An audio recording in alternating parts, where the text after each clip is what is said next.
વિદ્યાર્થી મિત્રો, આજે આપણે એક સરસ ટોપિકની ચર્ચા કરવાના છીએ જેનું નામ છે પૃથ્વીની સપાટીથી ઊંચાઈ સાથે ગુરુત્વીય પ્રવેગ જીમાં થતો ફેરફાર। ઊંચાઈ સાથે ગુરુત્વીય પ્રવેગમાં કઈ રીતે ફેરફાર થાય છે એ વસ્તુ આપણે સમજવાના છીએ। મોસ્ટ આઈએમપી ટોપિક છે એટલે જરા ધ્યાન રાખજો કે ઊંચાઈ સાથે ગુરુત્વીય પ્રવેગમાં કઈ રીતે ફેરફાર થાય છે।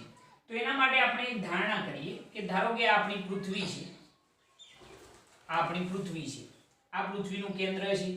સપોઝ આપણે પૃથ્વીનું દર વિચારી લઈએ me જેટલું છે, પૃથ્વીનું કેન્દ્ર O છે, બરોબર। પૃથ્વીનું દર કેટલું છે me। પૃથ્વીની ત્રિજ્યા જો કેવી હોય તો આ જે છે એ પૃથ્વીની શું બની જશે, ત્રિજ્યા, રેન્જ ઓફ અર્થ, બરોબર છે। આ પૃથ્વીની ત્રિજ્યા છે। પૃથ્વીની સપાટીથી સપોઝ h જેટલી ઊંચાઈએ એક પદાર્થ રહેલો છે। કેટલી ઊંચાઈએ તો h જેટલી ઊંચાઈએ એક પદાર્થ રહેલો છે p બિંદુ પાસે જેનું દર છે m। p બિંદુ પાસે એક m દરનો પદાર્થ રહેલો છે જેનું પૃથ્વીની સપાટીથી ઊંચાઈ કેટલી છે, h જેટલી છે। આ p બિંદુ પાસે જે m દરનો પદાર્થ છે એનું પૃથ્વીની સપાટીથી અંતર કેવું હોય કેટલું કહેવાય, h। અને જો પૃથ્વીના કેન્દ્રથી આ m દરનું અંતર કેવું હોય તો એ કેટલું થાય તો r જેટલું કહી દઈએ। અને r બરાબર શું થશે તો re + h થઈ જશે, બરોબર। અહીંયા આગળ બાજુમાં હું લખું છું એટલે તમને ખ્યાલ આવે કે ધારો કે પૃથ્વીનું દર me અને ત્રિજ્યા કેટલી છે તો re છે। ધારો કે પૃથ્વીનું દર કેટલું છે me અને ત્રિજ્યા કેટલી છે re છે, બરોબર। હવે આપણે એવું વિચારવાનું છે કે પૃથ્વીની સપાટીથી h જેટલી ઊંચાઈ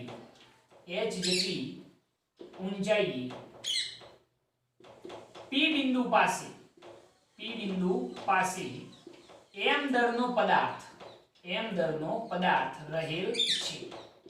મેં ધારણા શું કરી કે ધારો કે પૃથ્વીની સપાટી પરથી કેટલી ઊંચાઈએ તો h જેટલી ઊંચાઈએ p બિંદુ પાસે m દરનો પદાર્થ રહેલો છે। આ m દરના પદાર્થનું જો પૃથ્વીના કેન્દ્રથી અંતર કેવું હોય, m દરના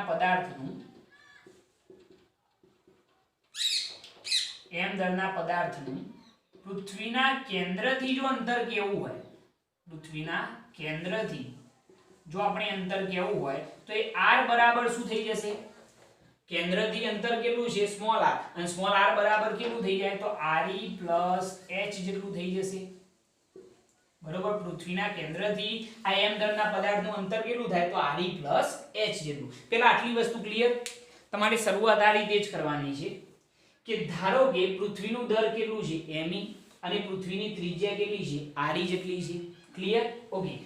હવે પૃથ્વીની સપાટી પરથી h જેટલી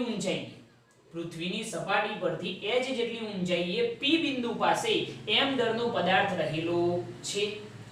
m દરના પદાર્થનું પૃથ્વીના કેન્દ્રથી જો અંતર કેવું હોય, તો એ કેટલું થાય તો re + h જેટલું થાય છે, જેને આપણે r વડે દર્શાવેલું છે, ઓકે। હવે આ m દરના પદાર્થ પર પૃથ્વીનું જે ગુરુત્વાકર્ષી બળ લાગે છે એ કેટલું હશે તો એની આપણે વાત કરીએ તો m દરના પદાર્થ પર લાગતું ગુરુત્વાકર્ષી બળ જો આપણે કહેવું હોય તો એને આપણે નામ આપીએ f of h, બરોબર છે। ગુરુત્વાકર્ષી બળ છે એટલે f નામ આપ્યું, ગ્રેવિટેશનલ ફોર્સ છે। અને કેટલી ઊંચાઈએ છે પૃથ્વીની સપાટી પરથી તો h જેટલી ઊંચાઈએ, તો h જેટલી ઊંચાઈએ લાગતું ગુરુત્વાકર્ષી બળ બરાબર શું થશે તો g, બે પદાર્થો કયા થશે, એક થશે આપણી પૃથ્વી અને એક m દરનો પદાર્થ, તો બંનેનું દર તો me * m। યાદ છે ને સૂત્ર, ગુરુત્વાકર્ષી બળનું સૂત્ર આવું હતું F = G m1 * m2 અપન શું આવે r²। એના ઉપરથી h ઊંચાઈએ ગુરુત્વીય બળ છે એટલે F of h = G, પહેલા પદાર્થનું દર me, બીજા પદાર્થનું દર m, અને એ બંને વચ્ચેનું અંતર કેટલું થશે તો r જેટલું થશે। કેન્દ્રથી આપણે અંતર વિચારવાનું એટલે એ કેટલું થાય અંતર r, તો r નો શું આવશે સ્ક્વેર।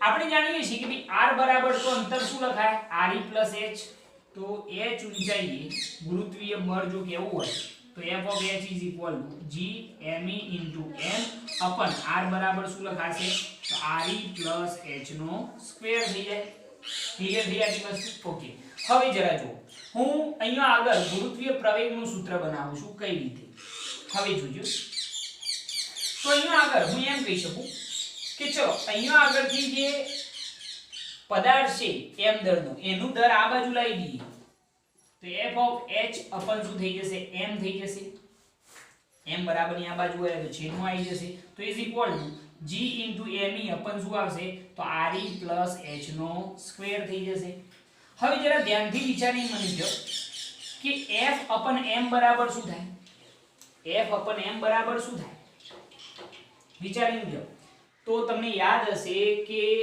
પ્રવેગ a બરાબર શું થાય અથવા તો f બરાબર શું થાય ma બરોબર છે અહીંયા આગળ પ્રવેગ તરીકે કોણ છે ગુરુત્વીય પ્રવેગ એટલા માટે આપણે શું લખીએ g લખીએ તો f બરાબર mg તો અહીંયા આગળ આપણે f upon m કરીએ તો f upon m બરાબર શું મળશે ગુરુત્વીય પ્રવેગ g મળે છે બળ ભાગ્યા દર એટલે શું થઈ જાય ગુરુત્વીય પ્રવેગ પરંતુ કેટલી ઊંચાઈએ ગુરુત્વીય પ્રવેગ થશે તો h ઊંચાઈએ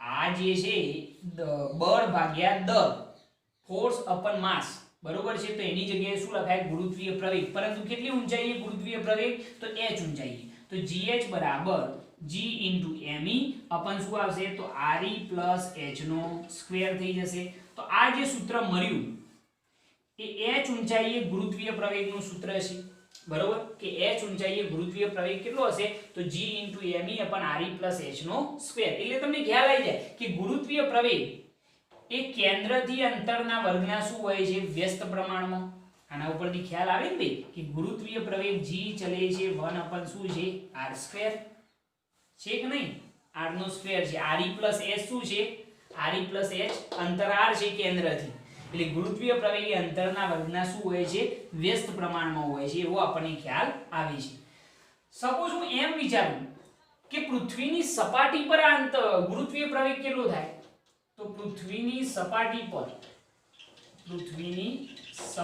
પર જો આપણે ગુરુત્વીય પ્રવેગ કેવો હોય તો એ કેટલો થાય તો પૃથ્વીની સપાટી પર અહીંયા આગળ આપણે વિચારવાનું પૃથ્વીની સપાટી એટલે અહીંયા આવે ને તો આ h બરાબર ઊંચાઈ કેટલી થઈ જાય 0 બરોબર છે પૃથ્વીની સપાટીની ઊંચાઈ h બરાબર કેટલી થઈ જાય 0 કારણ કે હવે આપણે પૃથ્વીની સપાટી પર વિચારીએ છીએ ગુરુત્વીય પ્રવેગ તો h બરાબર કેટલા લખવાના 0 તો આની અંદર લખી કાઢો તો પૃથ્વીની સપાટી પર જે ગુરુત્વીય પ્રવેગ છે એને હું ge વડે દર્શાવું બરોબર છે ગ્રેવિટી ઓફ અર્થ પૃથ્વીની સપાટી પરનો ગુરુત્વીય પ્રવેગ તો ge બરાબર g me upon h બરાબર 0 તો અહીંયા ખાલી શું આવશે re નો સ્ક્વેર થઈ જશે તો આ જે ગુરુત્વીય પ્રવેગ મળ્યો એ કયો આગળ છે તો પૃથ્વીની સપાટી પરનો ગુરુત્વીય પ્રવેગ છે અને આ કઈ ઊંચાઈએ તો h ઊંચાઈએ ગુરુત્વીય પ્રવેગ છે એટલે આ સૂત્ર ખાસ ધ્યાનમાં રાખવાનું રહેશે કે જો સપાટી પર ગુરુત્વીય પ્રવેગ હોય તો આપણે h બરાબર ઊંચાઈ કેટલી થઈ જાય 0 તો ઓની જગ્યાએ ખાલી 0 લખવાના તો સપાટી પરનો ગુરુત્વીય પ્રવેગ તમને મળી જશે જેને આપણે ge વડે દર્શાવેલું છે ઓકે તો હવે સમીકરણ 1 અને 2 મળી ગયું છે હવે જરા જુઓ કે હું સમીકરણ 1 ભાગ્યા જો 2 કરું સમીકરણ 1 ભાગ્યા 2 કરતો શું થશે તો gh upon ge બરાબર gh upon ge બરાબર શું થશે તો ચલો gh ની જગ્યાએ શું લખાય તો g me upon re plus h નો સ્ક્વેર upon છેદમાં gh ની જગ્યાએ આ સૂત્ર લખ્યું g ની જગ્યાએ શું લખવાનું તો g me upon શું આવશે re નો સ્ક્વેર g me કેન્સલ તો gh upon ge બરાબર શું થઈ જશે જરા વિચારો છેદનો છેદ અંશમાં એટલે re નો સ્ક્વેર અંશમાં જતો રહેશે અપન આ કયો આવી જશે છેદમાં તો re plus h નો સ્ક્વેર છેદમાં આવી ગયો આ બંનેનો સ્ક્વેર છે એટલે આપણે એનો હોલ સ્ક્વેર બતાવી શકીએ તો gh upon ge બરાબર અહીંયા શું લખાય તો re upon re plus h નો હોલ સ્ક્વેર લખી શકાય આવું સૂત્ર બનશે ખ્યાલ આવે છે આની અંદર ઓકે હવે જરા જો આનાથી આગળ થોડીક આપણે વાત કરીએ એના પહેલા આ વસ્તુ માઇન્ડમાં ક્લિયર કરી દો કે આપણે શું વિચારેલું છે તો સૌપ્રથમ પહેલી શરૂઆત કદી કરવાની કે ધારો કે પૃથ્વીનું દર me અને ત્રિજ્યા કેટલી re. પૃથ્વીની સપાટી પરથી h જેટલી ઊંચાઈ p બિંદુ પાસે એક m દરનો પદાર્થ રહેલો છે. આ m દરના પદાર્થનું પૃથ્વીના કેન્દ્રથી જો અંતર કેવું હોય તો એ re પ્લસ શું થાય h જેટલું થાય. હવે m દરના પદાર્થ પર લાગતું ગુરુત્વાકર્ષી બળ f of h કોના વડે દર્શાવેલું છે મેં f of h. એનો મતલબ શું થાય h ઊંચાઈએ ગુરુત્વીય બળ કેટલું થાય is equal to g me into m upon શું આવશે અંતરાળનો સ્ક્વેર. r બરાબર શું લખાય re plus h એનો સ્ક્વેર લખાશે. આ m બરાબર ની આ બાજુ લાવી દીધા તો આ સૂત્ર મળી જશે. f upon m એની જગ્યાએ શું લખાય ગુરુત્વીય પ્રવેગ, પરંતુ કેટલી ઊંચાઈએ h ઊંચાઈએ ગુરુત્વીય પ્રવેગ. gh બરાબર g into me upon re plus h નો સ્ક્વેર. સમીકરણ 1 થઈ ગયું. હવે ખાલી શું કરવાનું, કદાચ જો પૃથ્વીની સપાટી પર ગુરુત્વીય પ્રવેગ વિચારવો હોય તો ઊંચાઈ h બરાબર કેટલી થઈ જાય 0. તો આની અંદર ખાલી h બરાબર 0 લખો તો સપાટી પર ગુરુત્વીય પ્રવેગ જે છે એને મેં ge વડે દર્શાવ્યું છે. તો ge બરાબર g into me upon re square થઈ ગયું. બરોબર, સમીકરણ 1 અને 2 મળી ગયું. ઓકે, હવે જરા જુઓ સમીકરણ 1 ભાગ્યા 2 કરીએ તો gh upon ge બરાબર આપણને શું મળે છે re upon re plus h નો હોલ સ્ક્વેર મળે છે. ઓકે, આટલી વસ્તુ નોટ કરો, એના પછી આગળ વાત કરીએ. નોટ કરી લો. ઓકે, ચલો જવા દઈએ. હવે જરા જોજો એનાથી આગળ. હવે આપણે જે આ સૂત્ર મેળવ્યું છે આ કાઢી નાખું છું, હવે આની જરૂર નથી. હવે જરા જોજો કે આપણે જે આ સૂત્ર મેળવ્યું છે gh upon ge બરાબર re upon re plus h નો હોલ સ્ક્વેર. હવે આપણે શું કરીએ, આ જે સમીકરણ છે એને આપો સમીકરણ નંબર 3. સમીકરણ 3 ની જમણી બાજુને અંશ અને જે છેદ છે એને આપણે re વડે ભાગીએ તો શું થાય. સમીકરણ 3 ની જમણી બાજુના દરેક પદને re વડે ભાગતો, અથવા ડાયરેક્ટ તમે એટલું લખશો તો પણ ચાલશે કે સમીકરણ 3 ને re વડે ભાગતો. બરોબર છે કે જે સમીકરણ 3 છે એને આપણે શું કરીએ તો re વડે ભાગીએ. અંશ અને છેદને એમ લખો એટલે તમને એક્ઝેક્ટ આઈડિયા આવે. સમીકરણ 3 ના અંશ અને છેદને કેટલા વડે તો re વડે ભાગતો. ચલો શું થશે તો ડાબી બાજુ એમના gh upon ge is equal to, ચલો આપણે આ જે છે એના અંશ અને છેદ બંનેને re વડે ભાગવાના. તો ચલો re ભાગ્યા re એટલે કેટલા થઈ જાય 1 થઈ જાય. એટલે અહીંયા આગળ કેટલા થઈ ગયા 1 અપન અહીંયા આગળ શું થશે તો re plus h અપન શું આવશે re. હવે re બંનેને સ્વતંત્ર લખીએ તો re upon re કેટલા થઈ જાય અહીંયા 1 થઈ જશે પ્લસ h અપન શું આવશે re થઈ જશે. કોઈ કન્ફ્યુઝન નહીં આ વાતમાં. અને એનો શું આવશે હોલ સ્ક્વેર. ખ્યાલ આવ્યો આની અંદર. આપણે જે આ સમીકરણ 3 છે એના અંશ અને છેદને re વડે ભાગેલા છે. તો ચલો આને ભાગો તો re upon re કેટલા થઈ ગયા 1 અપન છેદમાં આ આખા પદને re વડે ભાગેલું છે. re બંનેને સ્વતંત્ર લખો તો re upon re કેટલા થયા 1 પ્લસ આને સ્વતંત્ર લખીએ તો h upon શું થઈ જાય re થઈ જશે. ક્લિયર આટલી વસ્તુ. ઓકે, હવે જરા જોજો 1 નો સ્ક્વેર તો 1 જ થશે એટલે આપણે આને આ રીતે લખી શકીએ gh upon ge is equal to 1 નો સ્ક્વેર તો 1 જ થશે અપન છેદમાં 1 plus h upon re નો શું આવશે સ્ક્વેર આવશે. Okay, perfect. હવે જરા જુઓ કે આ g બરાબર આપણે g પણ લખી શકીએ છીએ. તો g બરાબર સપોઝ આપણે g મૂકતો, બરાબર, g બરાબર આપણે g લખી કાઢીએ તો gh બરાબર, ચલો g બરાબર ની આ બાજુ જોઈએ તો અથવા તો પછી લખીએ. ચલો g બરાબર ની આ બાજુ જોઈએ તો અંશમાં જતા રહેશે તો gh બરાબર g અંશમાં જતા રહેશે તો ge upon 1 plus h upon re નો શું આવશે હોલ સ્ક્વેર. gh ને ટૂંકમાં કરતા બનાવ્યા છે તો g બરાબર ની આ બાજુ ગયા. ઓકે, હવે જરા જોજો કે અહીંયા આગળ gh બરાબર, ચલો g ની જગ્યાએ આપણે શું લખીશું g મૂકતો, બરાબર, g બરાબર g લખી કોઈ પ્રોબ્લેમ નહીં. તો શું થશે? તો અહીંયા આગળ આની જગ્યાએ g લખીએ 1 h re નો હોલ સ્ક્વેર છે. હવે આ આખું પદ જો હું અંશમાં લખું તો એને આ રીતે લખી શકાય 1 h re ની કેટલી ઘાત આવશે? -2 ઘાત. આને એવું તો આપણો સમીકરણ નંબર 4 બરોબર છે. તો gh બરાબર g ની જગ્યાએ શું લખાય? g 1 h re નો સ્ક્વેર હતો એને અંશમાં લખ્યા. આખા પદને અંશમાં લખી તો ઘાત કેવી થઈ જાય? માઈનસ થઈ જાય. હવે જરા જોજો કે હવે શું થશે. હવે આઈડિયા એવો આવે છે આના ઉપરથી કે ભાઈ આનું આપણે દ્વિપદીના વર્ગનું વિસ્તરણ કરવું પડશે. તો શું થશે જરા જોજો કે h ઊંચાઈએ ગુરુત્વીય પ્રવેગ gh બરાબર g. હવે આનું વિસ્તરણ શું થાય? આનું આપણે દ્વિપદી પ્રમેય અનુસાર વિસ્તરણ કરવાનું છે, પરંતુ ઋણ ઘાત છે એટલા માટે મેં તમને વચ્ચે એક વાત કરી હતી કે આનું વિસ્તરણ કઈ રીતે કરવાનું. તો શું થશે જરા જુઓ. પ્રથમ પદનો વર્ગ કરવાનો એટલે 1 નો વર્ગ શું થાય? 1 જ થાય. બરોબર છે. એના પછી ઘાત જેટલી પણ હોય એ ઘાત ગુણકમાં લાવી દેવાની. શું કરવાનું? પ્રથમ પદનો વર્ગ એટલે 1 નો વર્ગ 1, ઘાત જે હોય ગુણકમાં લાવો તો શું થશે? -2. બરોબર છે. અને અંતિમ પદ એમને એમ લખી કાઢવાનું તો 2h શું થઈ જશે? re. પાછળ ઘણા બધા પદો આવે છે પરંતુ એને આપણે શું કરવાના? અવગણવાના છે. બરોબર.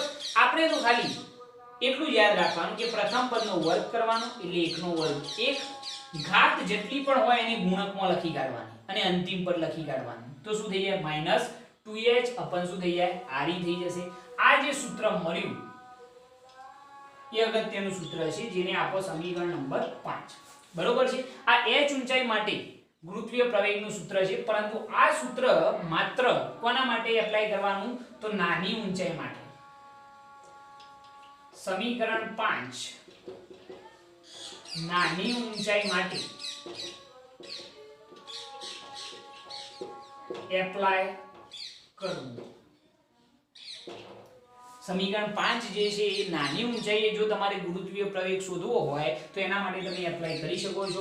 હવે જરા જો આની અંદર પણ મતલબ તો એ જ થાય કે જેમ જેમ સપાટી પરથી ઊંચાઈ h વધે એમ એમ ગુરુત્વીય પ્રવેગ શું થશે? ઘટશે. તમે કહેશો કઈ રીતે સમજાવો? ચલો, ઊંચાઈ વધે તો h વધે. જોજો h વધે. h વધે તો આ પદ આખું વધશે. એકમાંથી બાદ કરીએ તો આ આખો કૌંસ શું થશે? ઘટશે. કારણ કે આ પદ મોટું, કારણ કે h વધે તો આ વધવાનું છે. એકમાંથી આ બાદ કરો તો આખું પદ પાછું ઘટે અને એનો g સાથેનો ગુણાકાર જે છે એ નાનો મળશે. એટલે કે ગુરુત્વીય પ્રવેગ જે છે શું થાય? ઘટે. જો h વધે તો આ પદ વધે અને એને એકમાંથી બાદ કરો તો એ પદ શું થાય? ઘટે અને એને g સાથે ગુણાકાર કરીએ તો ઓટોમેટિક ગુરુત્વીય પ્રવેગ શું થાય? ઘટે છે. તો આપણે એમ કહી શકીએ કે ઊંચાઈ h જેમ જેમ વધે તેમ તેમ જે ગુરુત્વીય પ્રવેગ છે gh એ શું થાય છે? ઘટે છે. ખ્યાલ આવ્યો આની અંદર? તો આ રીતે તમે આખી વસ્તુ સમજી શકો છો. અને એક વસ્તુ મગજની અંદર ક્લિયર કરો કે તમારે અહીંયા આગળ કેટલો સૂત્રો યાદ રાખવાનો છે. તો ખાસ કરીને મેં તમને h ઊંચાઈ માટે જે ગુરુત્વીય પ્રવેગનું સૂત્ર મેળવ્યું હતું g * me શું હતું? re + h નો સ્ક્વેર. સમીકરણ 1 હતું. અને બીજું સૂત્ર મેળવ્યું હતું પૃથ્વીની સપાટી પર ગુરુત્વીય પ્રવેગ ge. એના માટે h બરાબર 0 લખવાના. તો g * me શું થઈ જશે? re² થઈ જશે. સમીકરણ નંબર 2. બરોબર છે. તો આના ઉપરથી તમને ખ્યાલ આવશે કે પૃથ્વીનો જે ગુરુત્વીય પ્રવેગ છે એ અંતરના વર્ગના શું હોય છે? વ્યસ્ત પ્રમાણમાં હોય છે. અહીંયા થિયરી પૂરી થઈ ગઈ છે હો ભાઈ. આ તો એક એક્સ્ટ્રા વસ્તુ છે. આપણે આ બંને સૂત્રો તો તારવેલા હતા એટલે આના ઉપરથી ખ્યાલ આવી જુઓ કે ગુરુત્વીય પ્રવેગ એ અંતરના વર્ગના શું છે? વ્યસ્ત પ્રમાણમાં. અહીંયા પણ જુઓ કે પૃથ્વીની સપાટી પર ગુરુત્વીય પ્રવેગ એ અંતરના વર્ગના શું છે? વ્યસ્ત પ્રમાણમાં છે. એવો આપણને ખ્યાલ આવશે. બરોબર. તો આ રીતે તમે આખી થિયરી એક્સપ્લેન કરી શકો છો. પ્રમાણમાં સરળ છે, ઈઝી છે અને મોસ્ટ આઈએમપી છે આ થિયરી. એટલે આને વ્યવસ્થિત તમારે તૈયાર કરવાની રહેશે. નોટ કરી લો આખી થિયરી. નોટ કરી લેવાની.